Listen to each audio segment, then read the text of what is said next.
అది ఎంత మాత్రం అది ఆచరణీయం కాదు, మరియు నాశనం అయిపోయేది.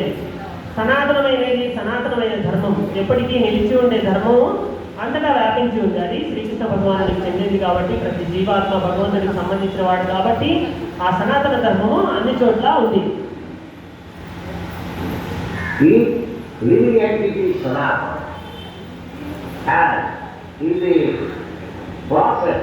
By which one can realize his Sanatana nature, that is called Sanatana Dharma.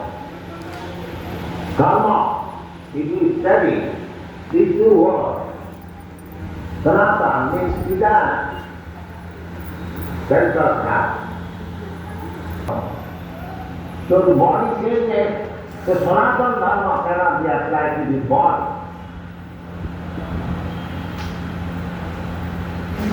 సనాతన ధర్మ, సనాతన అంటే నిత్యమైనది, ధర్మ అంటే దాని యొక్క సహజ లక్షణం. ఇప్పుడు మన ధర్మాన్ని అనుసరించి నేను ఒక కుక్కనో, పిల్లినో, లేక భారతీయునో, లేక అమెరికా వాళ్ళనో అయినా అనుకోండి, నా ధర్మం మారదు ఎప్పటికీ. ధర్మము శరీరానికి సంబంధించింది కాదు, ఆత్మకు సంబంధించింది. సో శరీరం మారినప్పుడల్లా నా ధర్మం మారుతుంది అంటే, ధర్మం అనేది ఒక కాల్పనికమైన మతానికి సంబంధించింది కాదండి. ధర్మం అంటే అది నిత్యమైన సహజ లక్షణం, ఎప్పటికీ మారంది. అది ఆత్మకు సంబంధించింది, శరీరానికి సంబంధించింది అంత మాత్రము కాదు. అది ఒక ఇప్పుడు కాల్పనిక ఏదో కల్పితమైన మతానికి సంబంధించింది నాకు ఒక నమ్మకం కాదు. ధర్మం అంటే ఎప్పటికీ సహజమైన నిలిచి ఉండే లక్షణం. అది శరీరం మారినప్పుడు మారే ధర్మం కాదు. ధర్మం అంటే ఎప్పటికీ శాశ్వతంగా నిలిచి ఉండే లక్షణము, అది సహజ లక్షణం, అది సనాతన ధర్మం. Sanatana Dharma means the characteristic of the soul. That is Sanatana Dharma.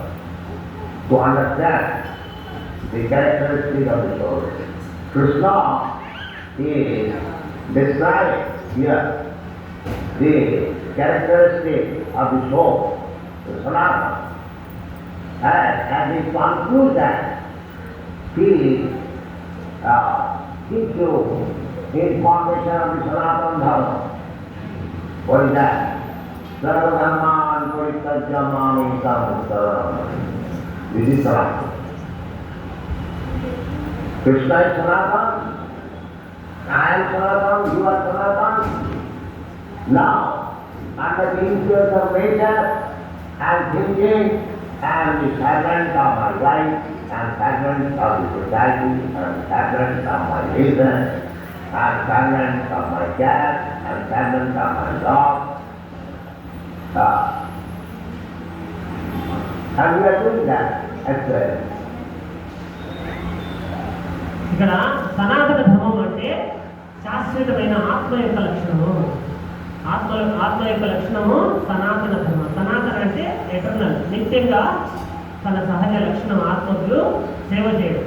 కానీ ప్రకృతి సంపర్కంలోకి వచ్చి ఈ జీవుడు తన భార్యకో, తన పిల్లలకో, లేక తన స్నేహితునికో, దేశానికో ఆ సేవలు చేస్తూ ఉన్నాడు.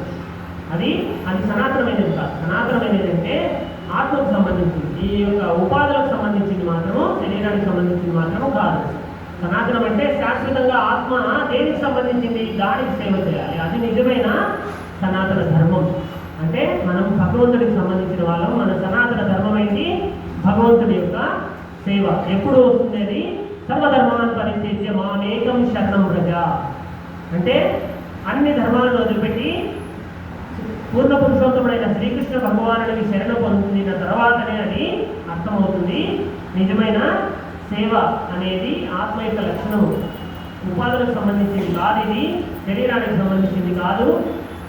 కానీ మన ప్రకృతి సంపర్కంలో ఒక పిల్లికి సేవ చేస్తుంటాం, ఒక కుక్కకు సేవ చేస్తుంటాం, ఒక భార్యకు, మన కుటుంబ వ్యవస్థలో ఎవరెవరికో సేవ చేస్తుంటాం, బాస్కో సేవ చేస్తుంటాం. అది నిజమైన సనాతన ధర్మం కాదు. సనాతన ధర్మం అంటే ఆత్మకు సంబంధించింది.